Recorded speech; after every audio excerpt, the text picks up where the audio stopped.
guard the good deposit that was entrusted to you. Guard it with the help of the Holy Spirit.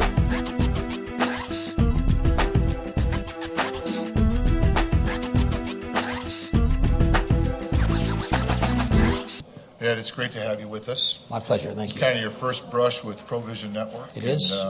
It's exciting, but you've been on the road with presidential people and serving this country for many years. We don't have to say how many. A lot. And just talk a little bit about, how we can really better work inside our society or our culture. Think about that from a position of faith, especially in relationship to politics. The critical thing is people who believe in Jesus and people who follow a faith oftentimes take Jesus' words, render to Caesar the things that are Caesar's, render to God the things that are God. But the truth of the matter is so much of our lives are, and so people use that argument as that I don't want to get involved in politics. And many people over the last 20, 25 years who have gotten involved in politics think at the end of the day the results have not benefited them. They put a lot of resources in, and so let's sort of forget that process. We didn't get everything we wanted. And it's an evolutionary process. It's a never-ending process. And what you are doing is each and every time finding people of your values who you're going out and supporting and voting for. And with a representative government, that's who you want. You want these people as role models. And oftentimes, I sort of not chuckle to myself. I'm sort of disgusted by it. But when you think in terms of young people in this region here, they learn about gay sex by the governor of New Jersey, who's forced to resign, having lied. You learn about prostitutes and the Mann Act and everything else by the governor of this state. You learn about corruption by the governor of Connecticut, who happened to be the Republican. So I guess it's a bipartisan sin. But I think the reality is that, and that's a turnoff to a lot of people who say, well, why should we bother? Well, why you bother is because you don't want people like that. And ultimately some people get into politics for the good, some people get into politics for the wrong reasons, and some people get corrupted by the process. And I just would argue that it's our representative government. It's the greatest system in the world that allowed us not only to form capitalism, which created our economic system, but it's a system that allowed faith to flourish without discrimination and without retribution. And so it's very, very important that we continue it.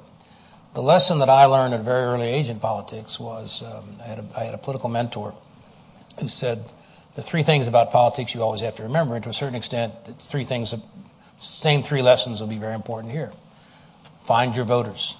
Here you want to find your sinners. You want to find those who aren't believers. Communicate with your voters. Tell them what your message is. Same thing here. Tell them what the gospel is. And the third is to get them to vote. This mission here is to get them to salvation, to get them to believe. And I think every single day, those three articles, find them, communicate with them, get them to the end game, is really what should be driving all of us.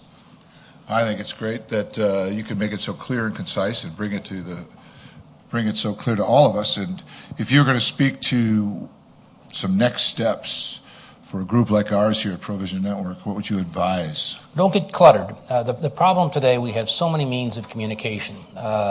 Everything is coming at us. I always use the example, you walk into Times Square, there are these $5 million, $10 million billboards, but you walk into the middle of it and you see the glitter and you see the massiveness of it, but seldom, and I worked there for 2 years and I couldn't tell you one of the billboards. It was just, you take any one of those billboards and you put them in Des Moines, Iowa, people would drive from 40 miles around to come see it. So it's a question of how do you break through the clutter?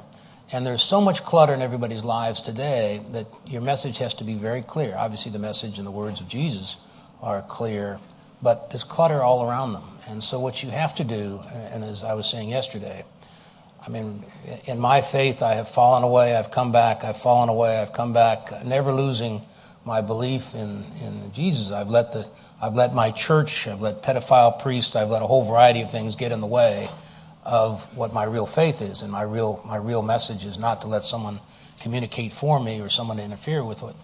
So I went back and I read the Gospels. I read them from start to finish.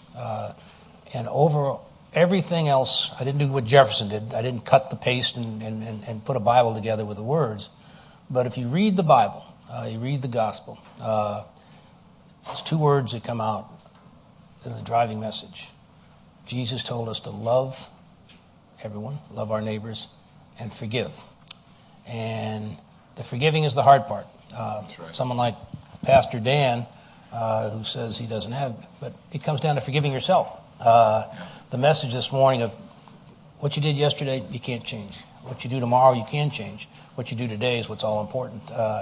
And if you just think of those words every day, get up and think, Jesus basically told me to love my neighbors, love my friends, love my family, love him, love myself, and forgive. Forgive first, probably yourself, then forgive those closest to you. The greatest slights come from wives, husbands, kids, friends, what have you.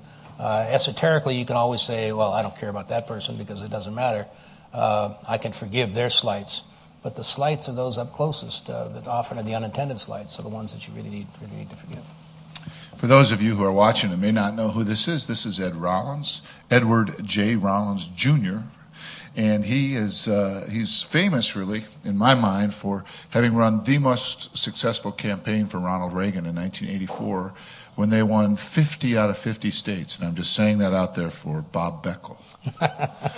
Just so you know, I know the story. So tune in and continue to watch our show. God bless, man.